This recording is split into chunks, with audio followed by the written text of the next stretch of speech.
Hello. We are at Kansas, the Cup Series.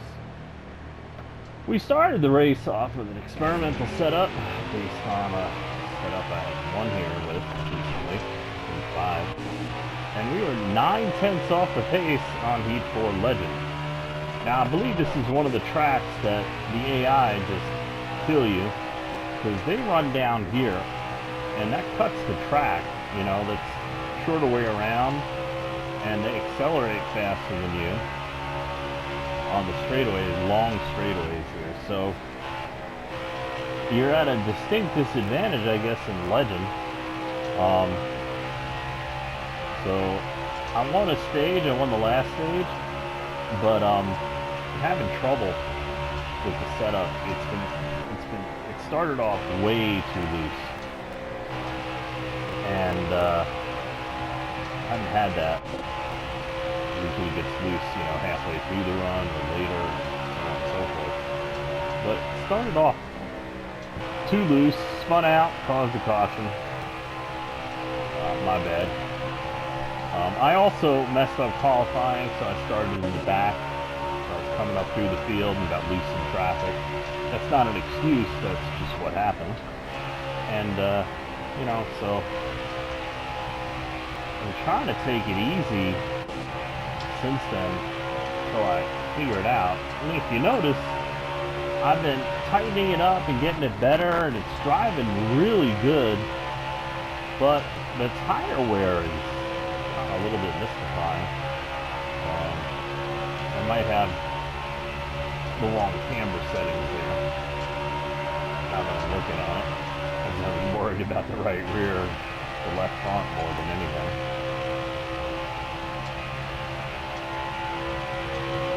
But everything else is working good. It's, you know, it's got that pedigree.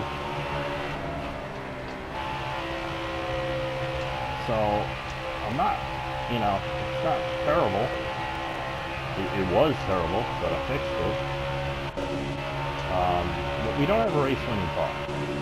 Realistically, on a long run, I have about an 11th place car. I have to finish in the top 10 in this race. That's my goal. You see on the top right, I'm running 7th. After about 20, I'm faster than everybody for about 20 laps, and then they just don't slow down after that. I did better the last run, but essentially what happened was we had a late caution and had a run of 5 laps to go. And, you know, everybody had pitted, and I knew I would be faster than them, so I was able to take the lead quickly.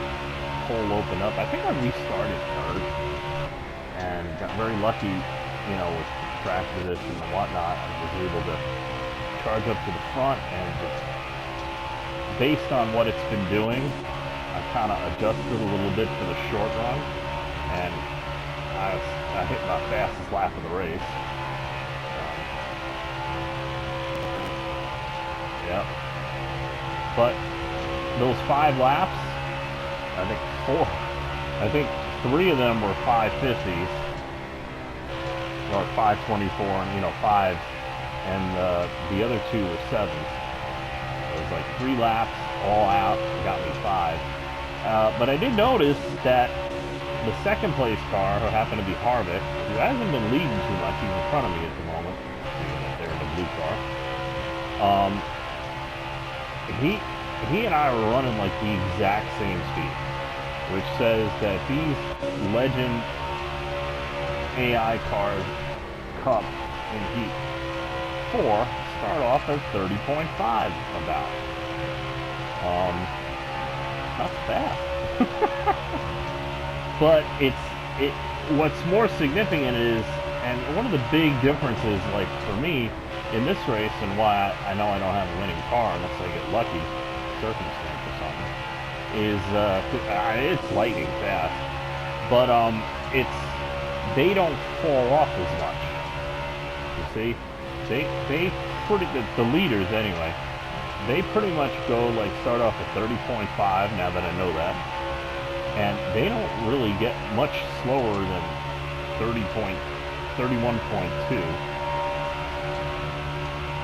until real late in the run, and then they go up to like 31.4s. The leader, I think, is still standing at 31.2. I can't get anywhere near him. We have 100 laps, so I'm not pushing it. I did say we would go a little bit longer on the laps than the Cup races, since they are, you know, twice as long as the other series. The pace that I'm running here is a really good pace. Yeah, you can always be faster. I'm like 10 laps into this run here. Okay. Tell me. And I'm not pushing it too hard. I'm just running. I'm not doing any strategy or nothing. Everybody can make it on one pit stop. We got 93 to go, so 107, 93, 12 laps, 14 laps. So running real good. I'm probably gonna pass a couple of these guys. I haven't decided exactly what my end strategy is gonna be. I like staying out and then, you know, having a shorter pit stop, you know, taking less gas. But it all depends on how close I am to the leaders. I mean, right now I'm running in 6th. I haven't been running up this high until the end of the last run. I was running 4th for a lot of the run after a pit stop.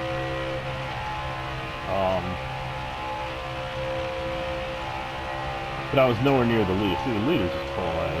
Truex has got this very style really fun. So I spent a lot of time on the long run for that late caution. Just trying to get the right, you know, on and off the gas points and such. See, I'm noticing it's a little bit tighter. It's only 1% tight. Now it's kind of running 2% tight. Still going to get loose later on, which kind of says to me I'm running in the wrong direction. I'm running good speeds there. I'm running the same speed I was on the last long run. I might have to put it back to that.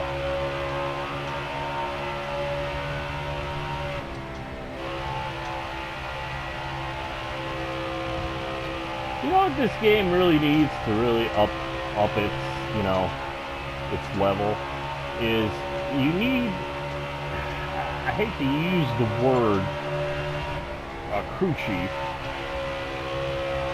but more like an assistant. Like when you're in the car, right? It's like, okay, you can pull out what you did on the last pit stop, right? Because if you've made a change and it's wrong, and you're like, well, you not only have to put it back, but you have to, you know, okay, well that didn't work, let me try something different for these long races. And it's one thing that this game is sorely missing.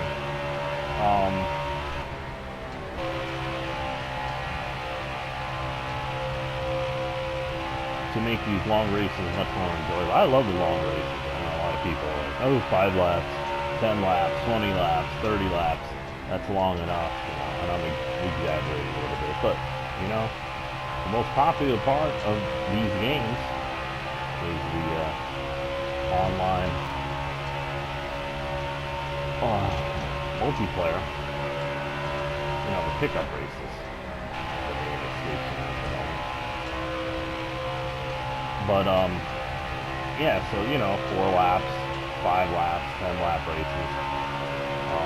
That's what people like the most. It's quick, you know, you mess up one, you go right to the next one. But that's not the racing I was brought up on. You know,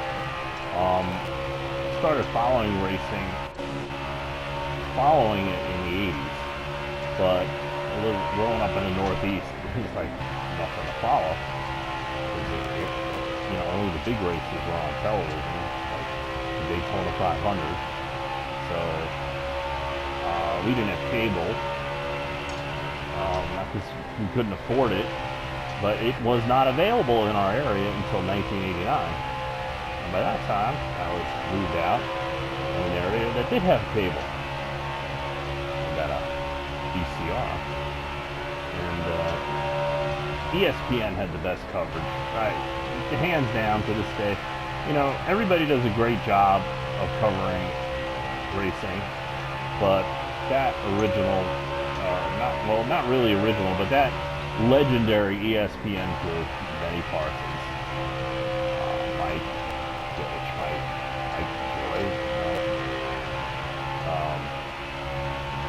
and Dale Jarrett. I mean, those guys just had it covered 6 days from Sunday, you know, and I learned so much, you know, when that quote in, that line in Days of Thunder. Now, watching on ESPN, you'd be surprised the coverage is excellent. It is. It was amazing. You know, I still love what they used to do with it to set up the races. They would do, you know, I don't know, like a technical setup. And what I mean by that, it's like the one at Darlington. You know, it's like all about the right front. You know, and the person who can keep that right front on the car the longest is probably going to have the fastest car at the end of the fuel run. You know, and explaining what that means and why, and going into the technicalities of it. So when you're watching the race, you can look for these things yourself. You know, you didn't need them to point it out after that. And I'm so grateful for that. You know, because you learn so much. You know, as a you know, a bench racer, you know, I did want to race. I just could not put anything together up here in the Northeast. People are a little different up here, and we had no tracks anywhere near where I was, and travel became, you know, long travel became an issue. So I was like,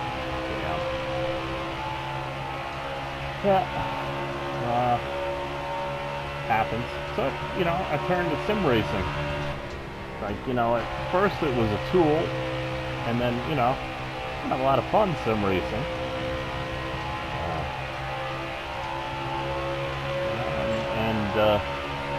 Like I started saying, racing, you know, I grew up trying to find it, and then when I found it, I got a, you know, VCR, and ESPN started playing classic races, and at one point they did seasons, and I watched that stuff. I didn't keep it, you know, I'd use, you know, a few tapes, good tapes to record and then watch the replays, you know, and then, you know, tape over them for the next set of races.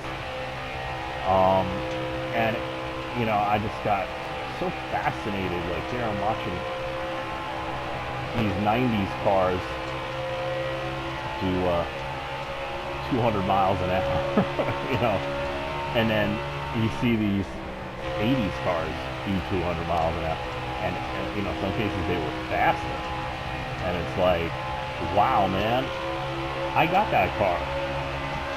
No idea I could go that fast, you know, like, as a race car. I mean, at a time when there were not a whole lot of fast American cars out there. Watching NASCAR was cool. You know, I love speed. I love handling. The aero, I learned certain things. You know, like at one point I had an '81 two-door Malibu. I got a roll cage. Try to get it set up to run a third of a mile short track asphalt, and so it was my daily driver. You know, as I was tuning on it, that was garbage, V6, whatnot. Trying to get an engine for it, but so I learned. There's this bridge I used to drive on sometimes up here. Over a reservoir. It's a really tall bridge. You know, it's not a big, long bridge, but it's tall. And went over it the first time in this thing at 80 miles an hour, and it was a windy day, and it was like, oh my God, now I understand aerodynamics a whole lot better. It was like almost like, you know, tight in the wind, man. It was scary. And, you know, I started to understand, like, if you look at the cars today, they're like super aero tuned, right? Every part of the car is figured to the nth degree. Back then, very few people, even the car manufacturers, really applied that kind of stuff to, like, in 1981. You watch the Dale Jr. download or Dale Jr.'s interviews on Pretty Well Media.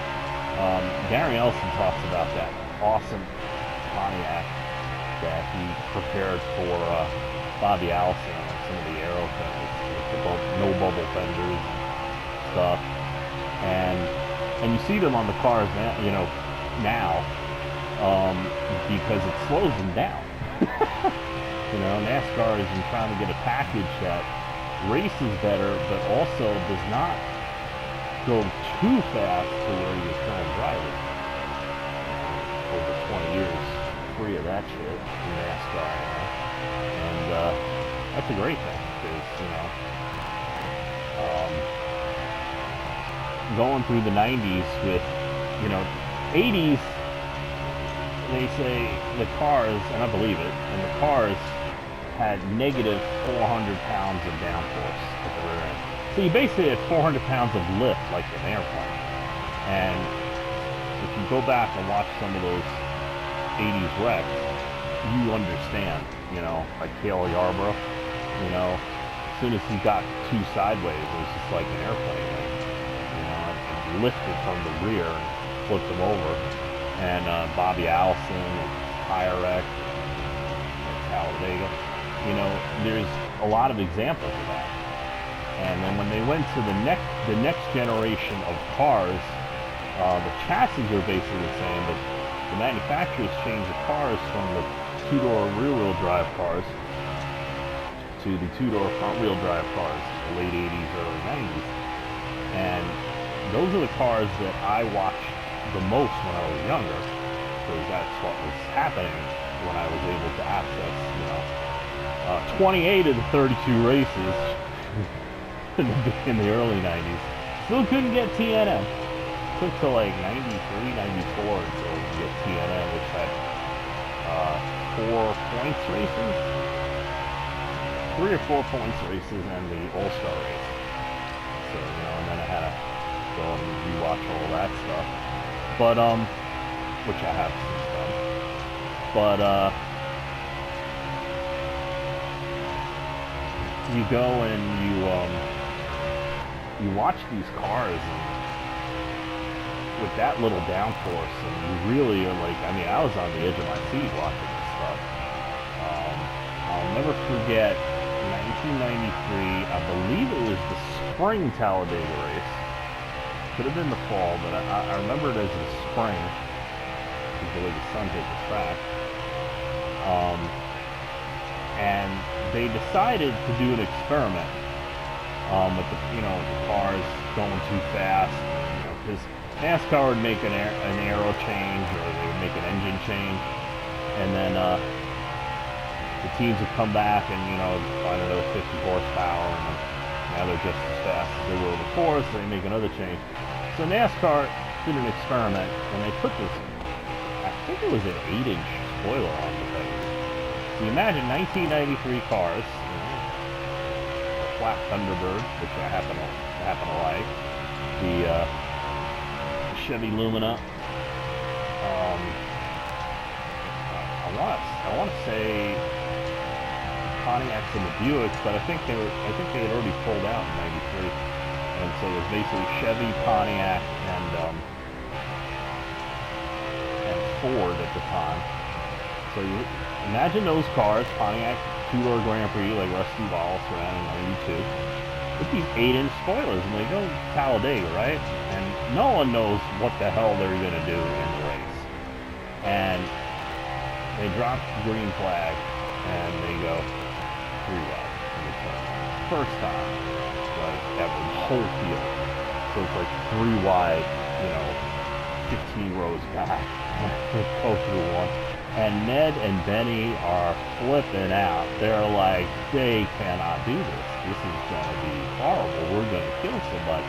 I mean, they didn't say that, but you could see, you could hear the terror in their voices. You know, that like, this could be really bad.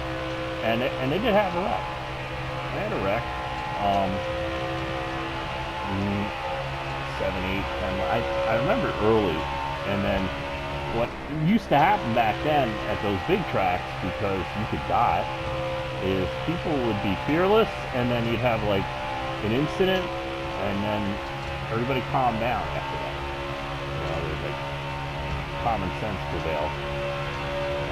Evidently we don't have that anymore. But that's the way it used to be.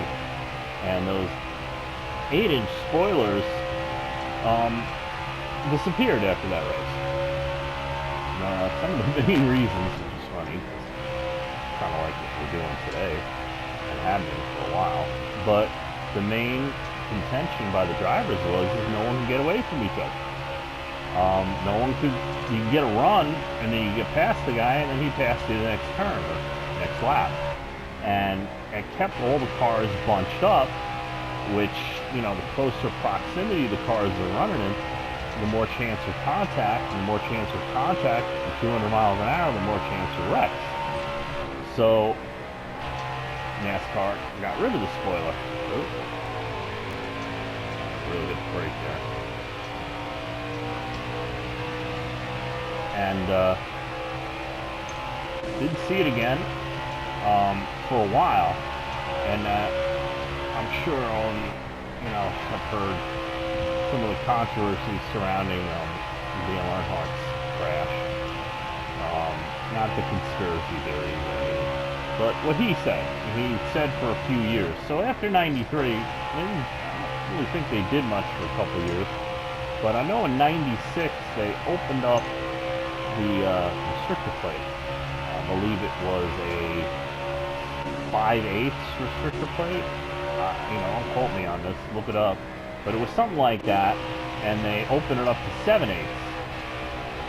Because one of the things that the drivers were saying is that you let off the gas with the smaller plate, smaller opening for air, and it took you like a long time to get the engine back up to speed, because you know, power would just die.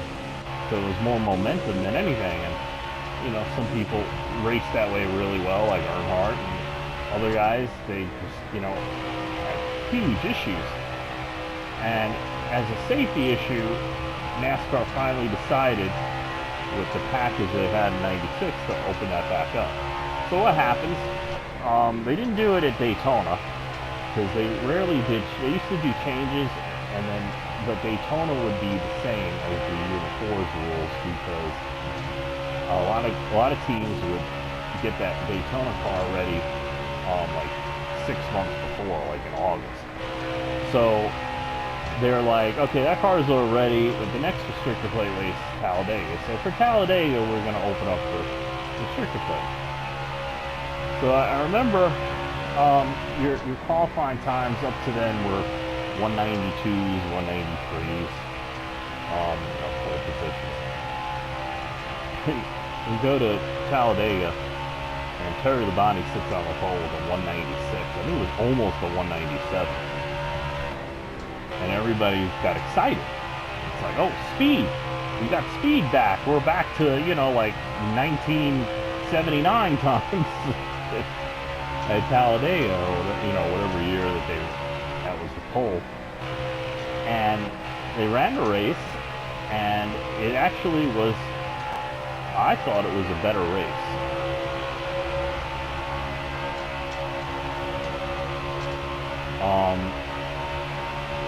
The cars had more downforce because they were the new Aero 2-door cars.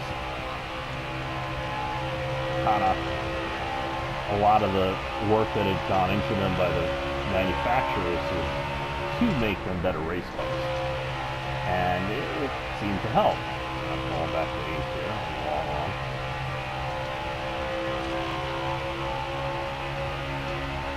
But 10 laps, having a pit. 10 laps, 47. So we'll just run it out and hope for the best.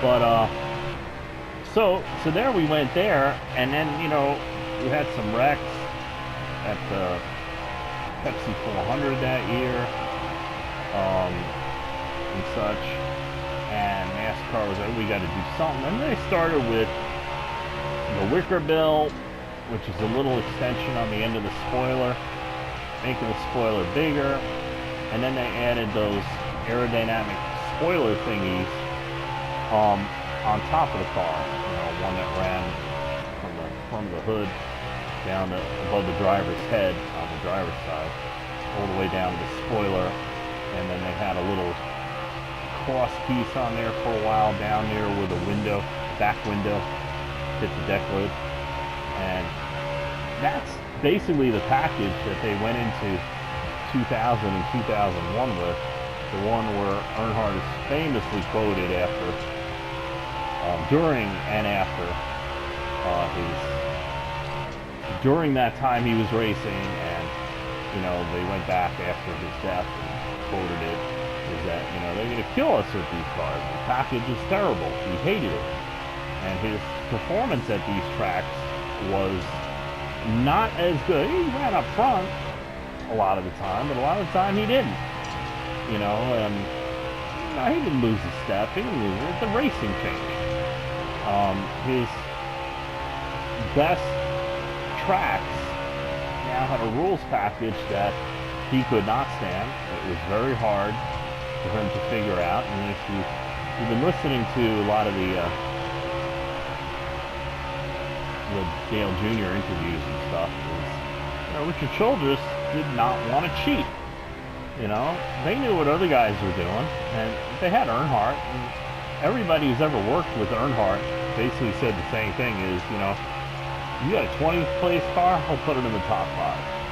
So they figured we didn't have to cheat. And besides, you know, you could say what you want about Richard, but he's an honorable man. And I agree with him on this, you know. I don't want to be caught cheating, so I don't cheat. But everybody else did, as we now know. They probably still are. Just easier and harder to spot.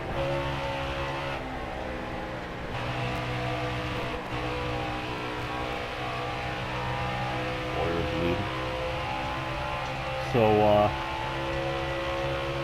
it was a weird kind of thing. I mean, I sim raced it.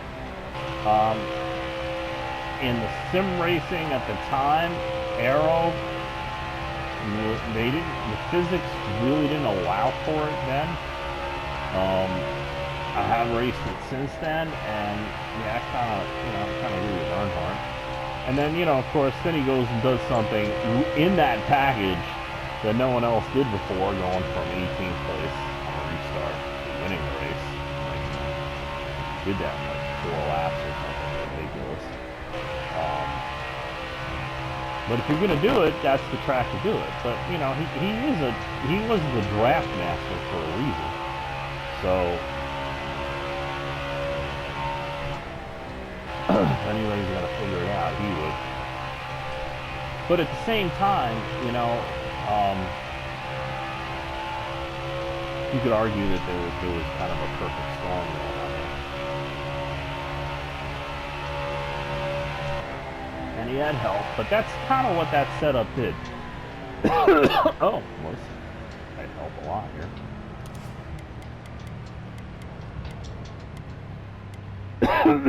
Is it kind of made you dependent on help.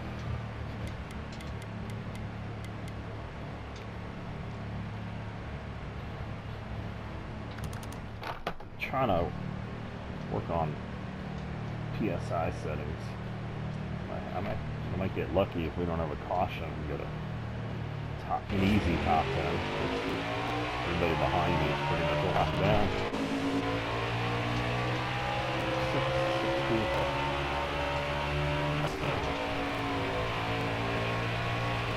I have no idea what my actual gas mileage is. New setup, and you're not really that worried about it.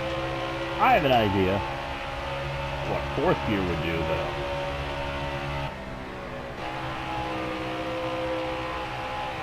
having to keep track, because it's harder to keep track, like when you get a quick caution and then you have a long run, and so you run out of fuel and pit. You pit, you go with full fuel on. It's like, what lap was the caution? And then, there's always a couple laps, that it simulates you riding under caution after you pitted before the start and such, So, it's harder to keep track of.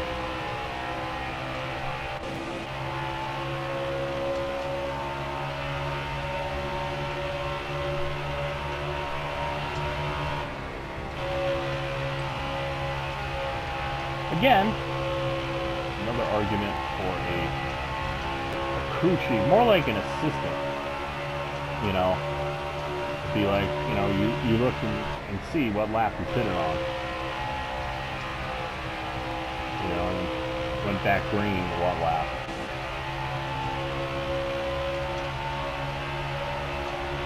It's showing a little bit too tight, but it actually feels better than it did last run. Yeah, I raised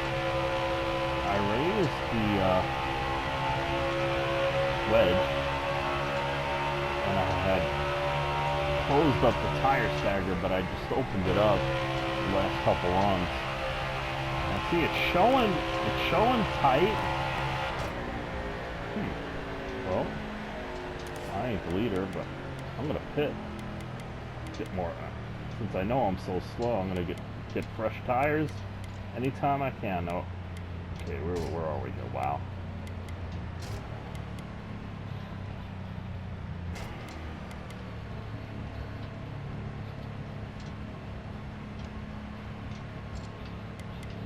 Yeah, we unbalanced it a little bit, but we're gonna go with it. We're on a full run anyway.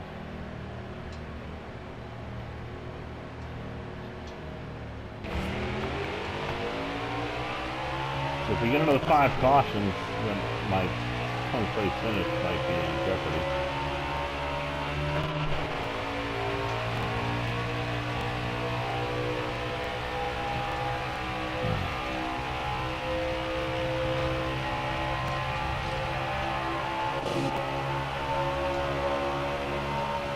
So, I know a lot of you guys are on iRacing and stuff and whatnot, and they have the classic cars on there. I know they got Superbirds, they've had those for a while. Still those. Tires, NASCAR racing. Yeah, I had the set. Wild. I did prefer the 80s cars. Where spoilers were optional, but the way NASCAR racing works, it gave you, I think, the standard 4.5-inch spoiler that they ran in the 90s. Which was fine, because you kind of needed that. I mean, for a qualifying lap, they, in the early 80s, late 70s, I used to take the spoiler off. Or they'd put a 2-inch spoiler on. There was a very loose spoiler rule. So, for a long time, you didn't have to run a spoiler. Probably because of the Superbird thing. And then they're like, at some point, they're like, you have to run a spoiler. And that's pretty much where that 2-inch spoiler came. It's a spoiler, right? It might be the size of your little pinky, but it is a spoiler. I'm going to be loose.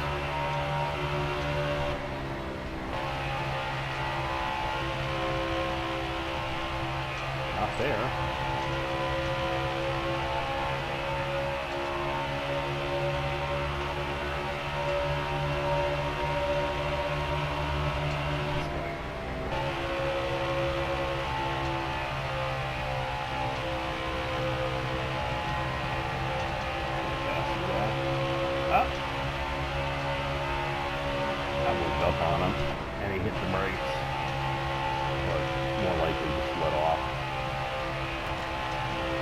I like that I'm just as fast as him starting off.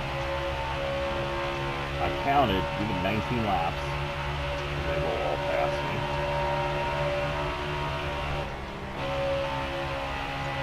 But you already ran a few laps.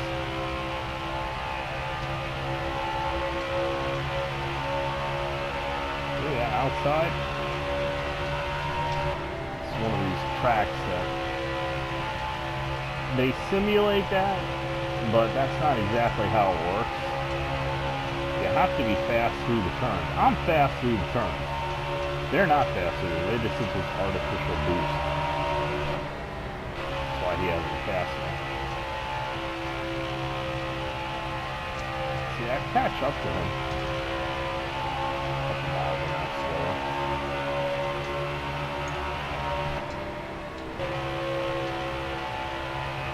Yeah, catch him. Right there. Now look. Up on his right side. Now watch. Right here. There. He just pulls away. Like he's got another year.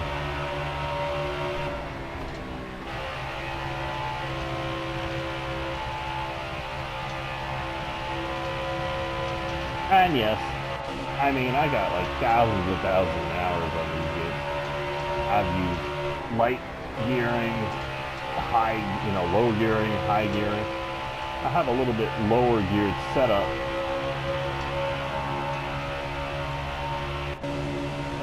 Just gonna pull back on it. Yep, there he goes.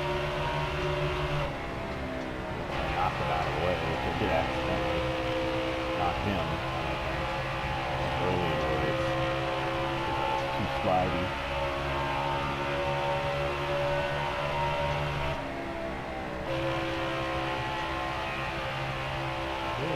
It goes in. Are we gonna get a rocket? Blast off the turn. There we go. And nope.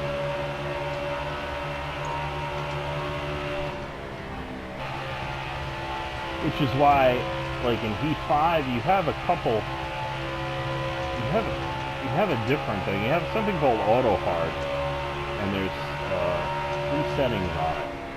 And what it does is, and it's better than this AI mostly, and it really depends on the track.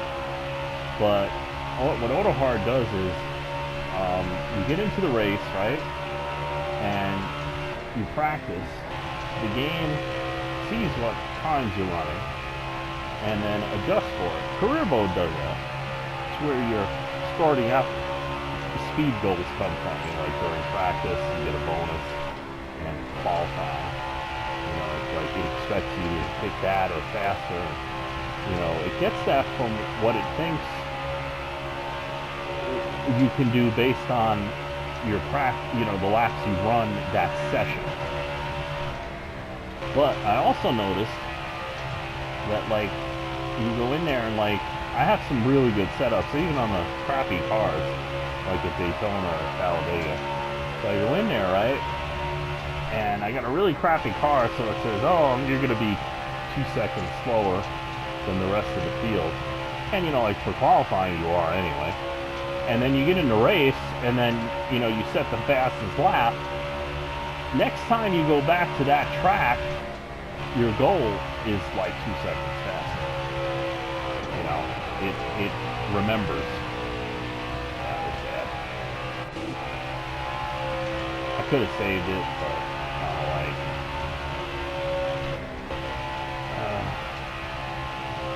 got on board. So what I'm getting to is, in Heat 5, what I do is, I record my races, and to broadcast them live. And I go and I figure out who the fastest guy was. I figure out what he's starting out at. Figure out what he's, the slowest lap he's running before he pits. 40 laps in or whatever the hell it is.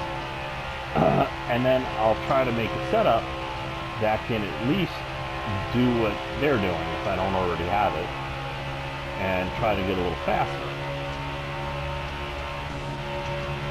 And then as you run races, you kind of notice, like right there, I hit 40 laps of gas, right? I had to take a full tank. So I'm 20 laps into a run, and I just hit a 31.1. So now I go back and I see, well, what did he hit when he had, he ran 20 laps? Oh, he hit a 30 flat. So I'm still a tenth off for that, for that part of the run. So, and then you just put it together. I mean, when people used to say, engineers and stuff, it was like, well, a lot of it is statistics. I was listening to Gary Nelson talk about the fender bubbles last night on a clip from Dale Jr. And he's like, for that Pontiac Le Mans, one of the reasons why they picked the car is because it had flatter sides. And what everybody would do, even people who ran NASCAR, is when they hung the body, they would clear the body for the tires, right? So that's where you get those little fender bubbles. And where they came from, like real life cars had that, because, suspension moves up and down. And if you had the straight sheet metal down on the tire, if you hit a bump, you blow the tire out. And that's much more of a concern when you're racing at 200 miles an hour. So he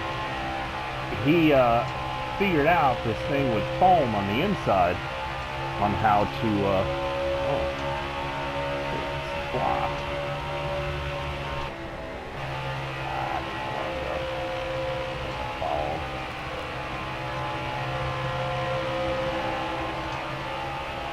And so he gave himself a huge aerodynamic advantage by having flat sides. And it took pretty much everybody else until, I'll say, Sterling Marlin. He won the 2 Daytona 500s. His first one was 93, 94. He brought that car. There's a couple things you notice. I always watch Earnhardt's car. And Earnhardt's car had a body on it on the sides that looked a lot like just a modified street car. It's one of the things that I loved about the 80s and 90s is those cars, for most of that time, they just looked like, hot rodded street cars. They weren't. They were purposeful race cars. But they had that look to it. And that was very attractive to me. And Sterling Marlin comes, and a couple things you notice, aside from his exhaust, I believe that was the year that they brought the X exhaust, maybe a little more horsepower.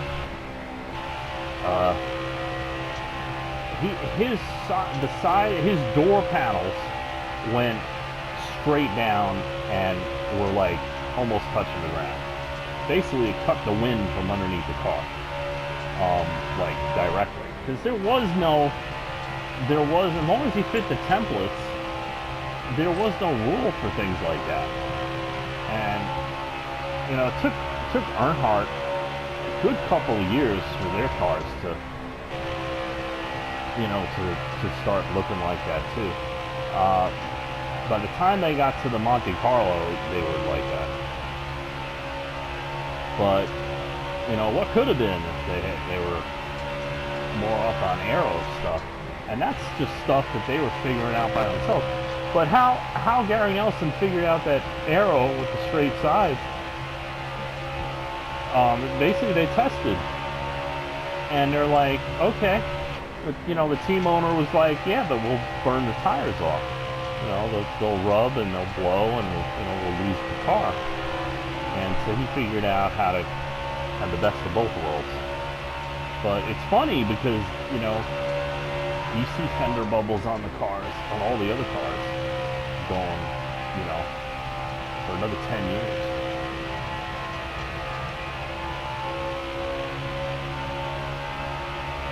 Today, and that's statistics. You make a 10-lap run with defenders like this. Make a 10-lap run with defenders like that. And now you need a full fuel run, right? So you full fuel run with defenders this way. Ooh. full fuel road defenders that way. He did the same thing. Waddell Wilson did the same thing with engines. He realized that the air intake, which is the base of the windshield in the middle, there was no rule on what shape it could be as long as it was flush. So it's basically an air box. So the air comes in through the vent at the base of the windshield, a rectangular vent, and goes down into the carburetor. Well, everybody knows anything about an engine knows that the smoother the airflow, the higher the airflow, the smoother the airflow, are two major ways of making more horsepower. So he spent a whole bunch building different air boxes and testing them, and also totally within the rules. And that's how his engines made a lot of horsepower. I don't think he said how much, but I would venture to say that in some cases he might have gained as much as 100 horsepower over the competition at the time.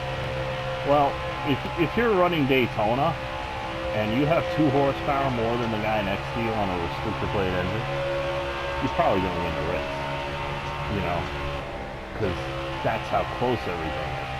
But you go down to Martinsville and you have 100 more horsepower, you might need more tires unless you have a driver, it's very, has a good right foot.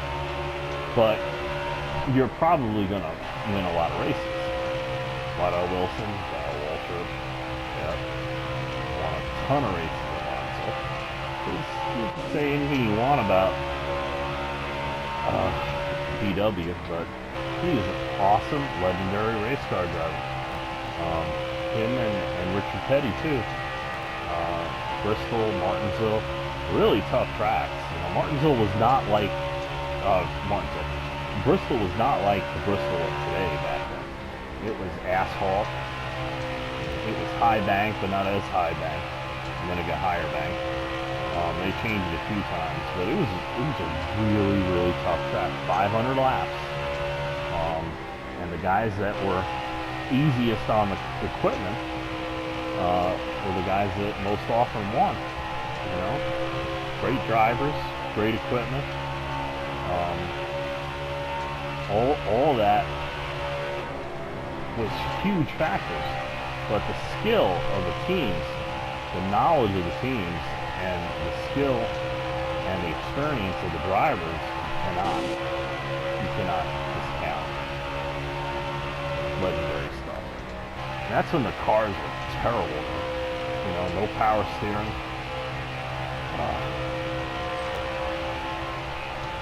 Ancient brakes. The sizing that you have on a Toyota Corolla, in the 80s. Those of you who know, just look it up.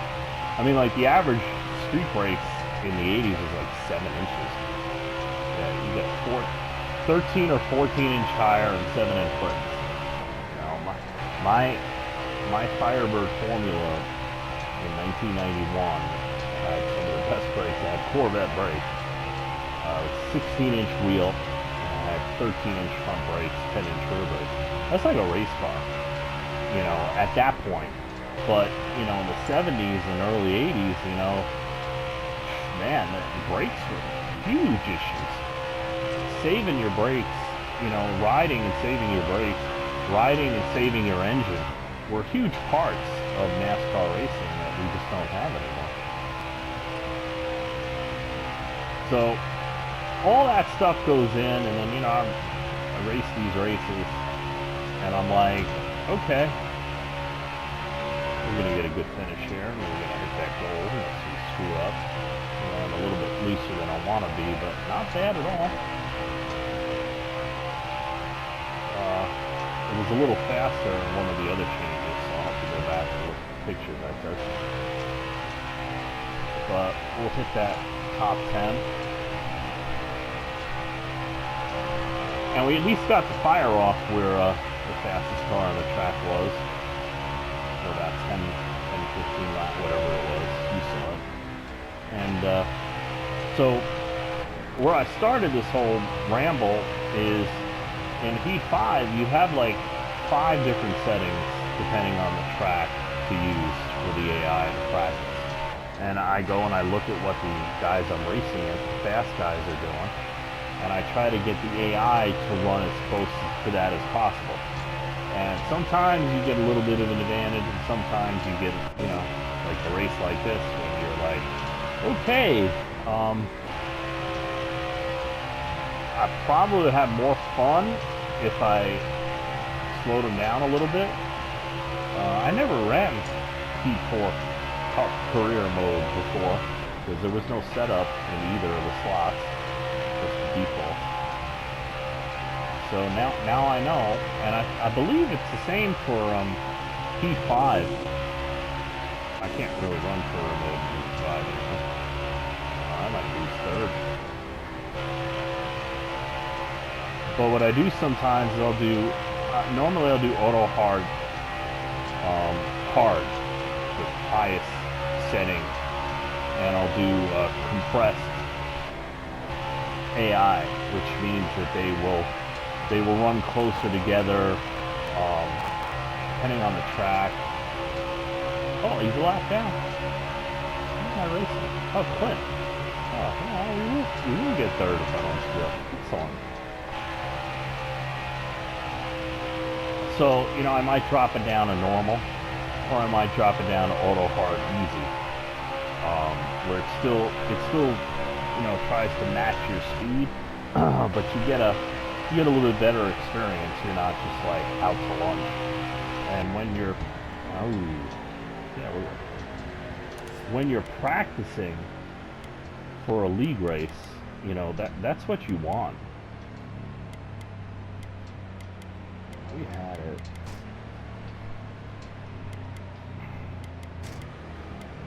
I think it was like this. We had something better.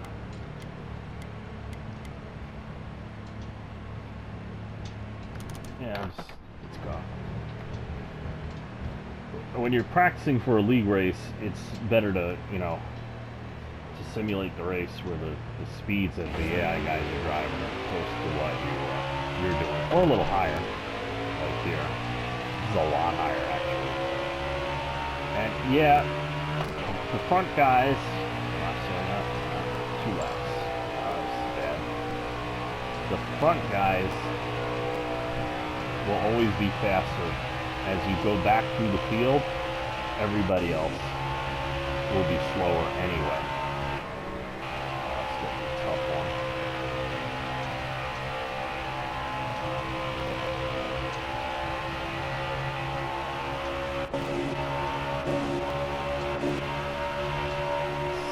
Oh, you're not gonna let me. I had to be up there.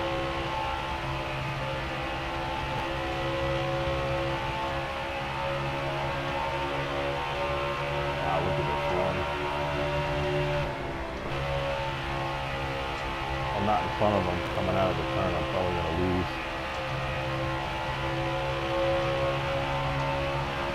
Oh! Yes! Damn!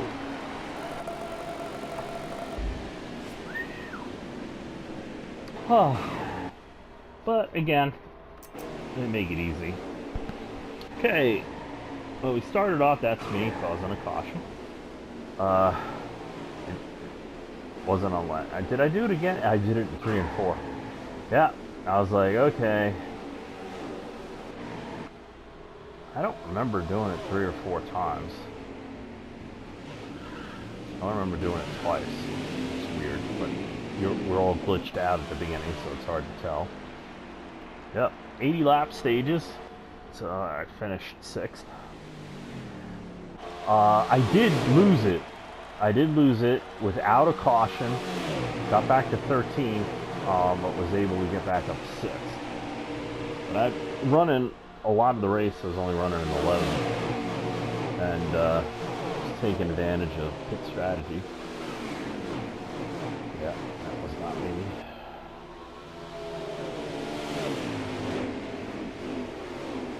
It's the beginning of the 2nd stage. Still making time? Yeah. So, you know, at the beginning of a run, this is probably where I got up, if I take the lead, this is probably where I realized I have about 19 laps, that I'm the fastest car on the track, and then I don't fall off a cliff, but I fall off steadily and get very slow compared to the leaders, and fall back to about 11th place. We gotta restart.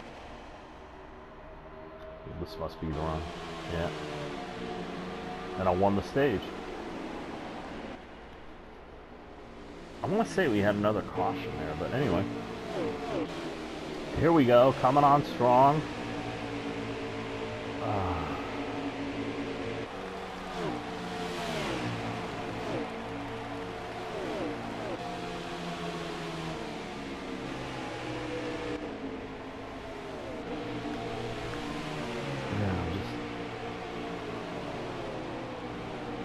This is on the pit cycle. I stayed out long.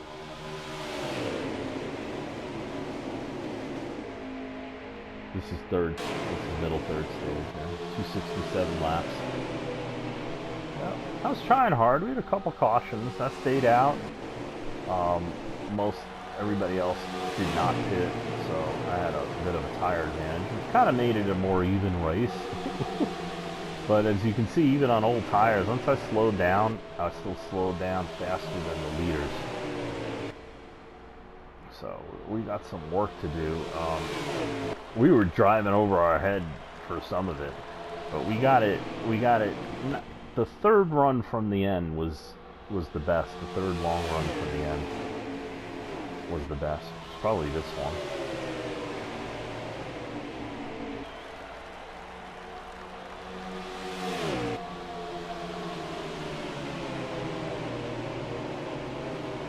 That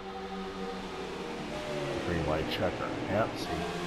Let Boyer snooker me there. But I said, you know what, boys? I know I'm faster than you. So we're just gonna stick it and hang it out. And nailed it.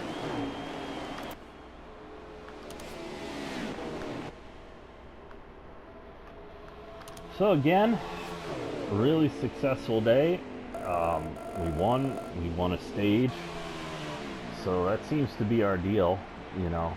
I'm using experimental setup, so you know, if I 250,000.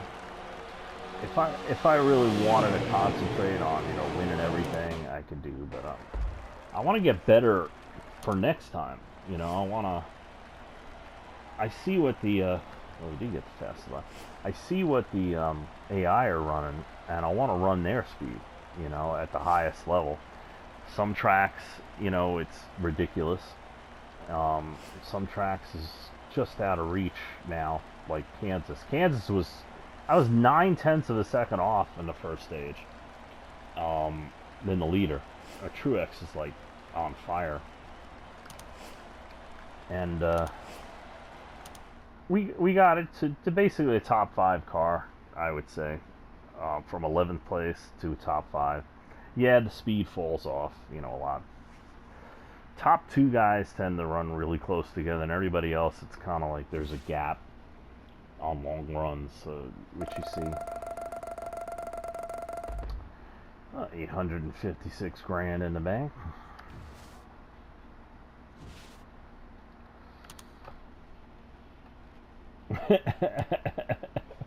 That was 10. Oh, I got Denny mad. I slid up into him, and he slid. I let him back by though, but okay. So we made Denny mad. We got a dirt race. No, not the route to run it. We got a dirt race and a truck race.